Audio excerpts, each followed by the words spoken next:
Welcome to Hood Champion Boxing and Sports. In boxing, you find a way to win or you find a way to lose.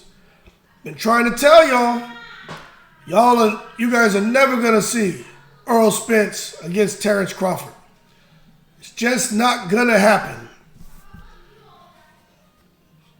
It's not because I say so. Check this out. The WBA have now stated that they will order the winner of Errol Spence versus Keith Thurman to defend the WBA, WBC, and IBF welterweight world titles versus the winner of Amantis Stanionis versus Virgil Ortiz, which they've ordered for the WBA regular welterweight belt next year. You see how that goes? Now, for those of you who are saying, oh no, they'll make an exception for Terence Crawford because it's an undisputed distinction, right? Look, that's not going to happen, man. We're talking about the WBA. Remember, the WBA didn't get their opportunity with their mandatory when Spence fought Ugas. Okay? Stanionis had to step aside. My understanding, he didn't get paid. He just was promised the winner of Spence and Ugas, which he didn't get. Everybody was kind of in a holding pattern because the powers that be were going to allow Spence and Crawford to go forward and fight.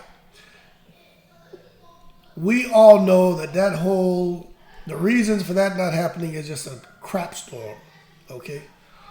But the bottom line is, WBA is not trying to hear that. Stanionis isn't trying to hear that. Nobody is. Boots Ennis isn't trying to hear that. Virgil Ortiz isn't trying to hear that. Like, no one at this moment is looking to step aside. These hungry lions, up-and-coming lions, they want their opportunity. So, Spence and Thurman, whoever wins that, they got to go fight Stanionis or Ortiz. So we're gonna get good fights. So what does this mean for Terence Crawford? It may mean that Terence Crawford, because has to face that damn Boots Ennis. And I said it before. See, people may want to get on here. Oh man, Hood Champion. I'm starting to see you for who you are. First of all, I don't know you, you don't know me. You don't know me, man. This is just a character. You know what I'm saying? My name's not Hood Champion. Just like most of y'all is not your damn profile names. But one thing that is very real is that I'm a common sense man. I've been watching boxing for a long time, and I fought. Not on this level, so I'm not even going to pretend, but I fought. But I'm a common sense man, I watch boxing. Plus, I'm retired, professional, 25 years, at the highest levels, man. And one thing I know, right, is when a situation becomes toxic, people tend to move away from that. It doesn't matter how beneficial the situation can be, but at some point, man, people get tired of dealing with toxic situations. And this whole thing with Spence and Crawford trying to make the fight, having guys putting their careers on hold, basically. So when you think about, let's just frame this correctly. Virgil Ortiz, Boots Ennis, Stanionis, right?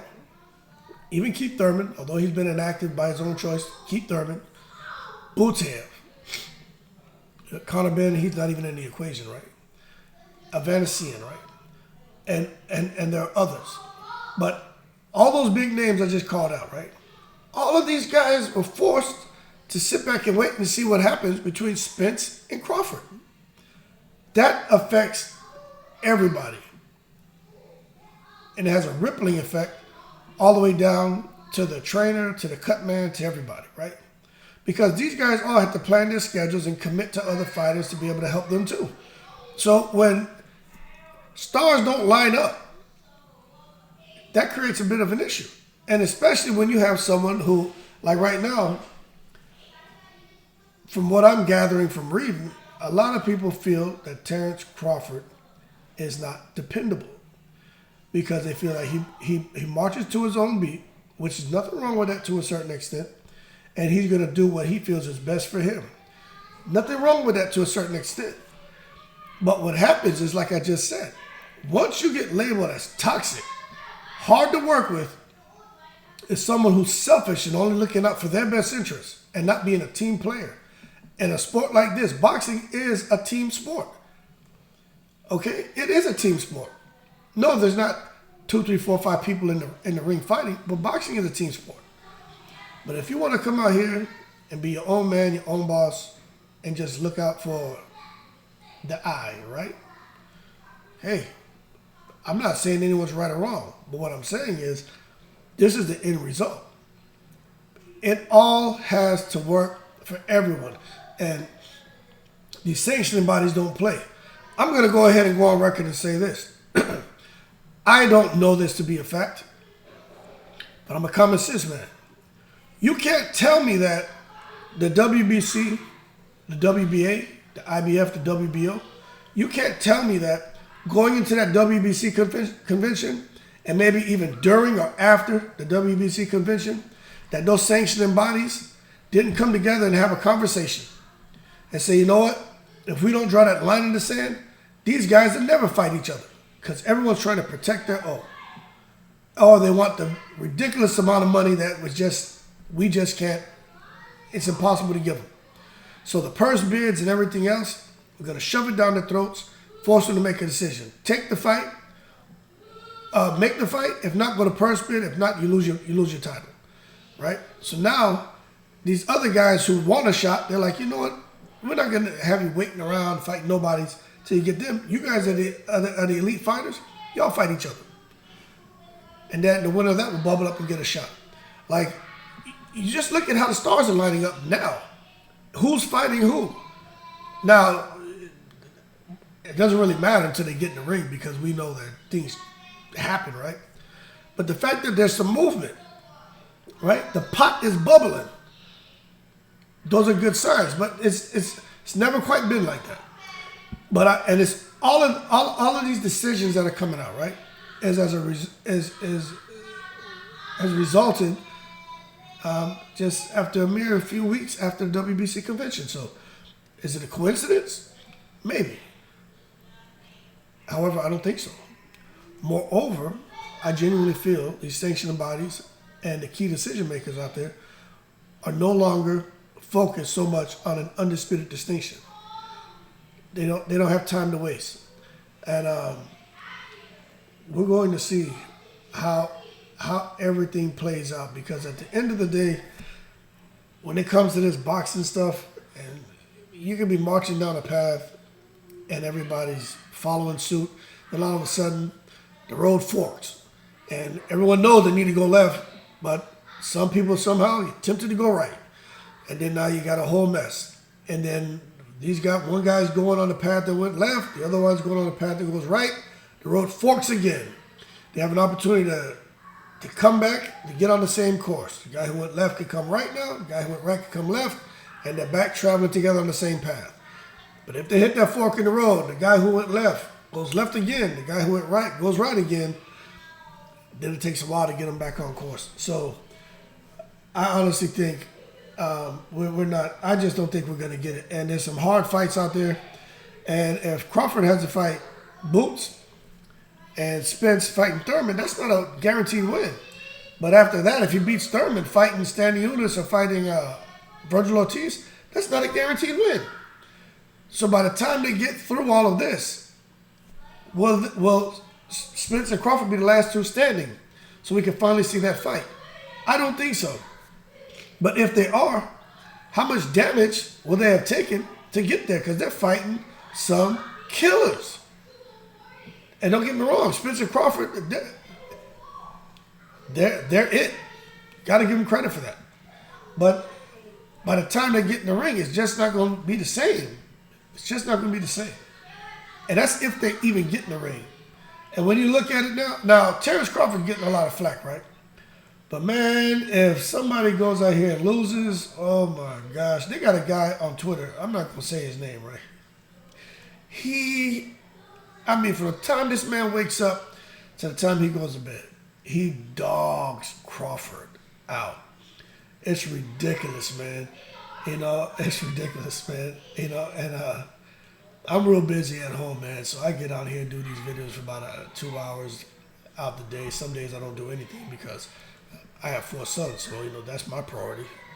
But when I do get on Twitter and try to see what's going on and reading and everything, different articles from him, this guy is just lighting Crawford up, and Crawford's going back and forth with him, and Crawford just can't win. You know what I'm saying? It's hilarious, but I can only imagine what's going to happen if Crawford loses.